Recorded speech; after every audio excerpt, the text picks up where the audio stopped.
Save and print na lang natin. Ayan na siya. So, ito na nga yung ating mga air pump bottles. Ito ay 100 ml. So, kung gusto niyo ng maliliit na air pump bottle para pag magte-travel kayo, meron silang mga maliliit na sizes ha. Pero anyways, lalagyan muna natin siya ng label gamit yung ating Nimbo thermal printer. So, hindi nyo na kailangan dito ng ink dahil ito nga ay thermal printer. Bigyan natin ng label para alam natin kung alin yung shampoo, alin yung conditioner. So, ganito ang itsura niya. Nakakonect pala to sa app. Pindutin lang natin siya long press. Ayan, pag umilaw na, okay na yan. So, kapag ilalagay siya, kailangan nakaharap sa atin yung ganito. Okay? Adjust nyo lang to.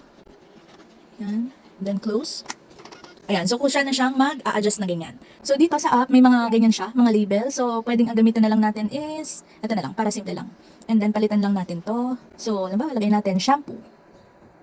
Yan. So, pwede siyang lakihan, depende sa size na gagamitin niyo.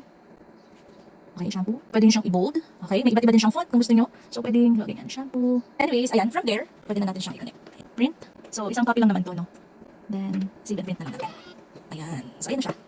Diba? So, ganyan siya. Shampoo. And ganyan lang yung 30 by 20. So, ididikit lang natin siya. Ganun lang siya kadali. Diba? So, sa gitna na lang. Dito na lang natin ilagay.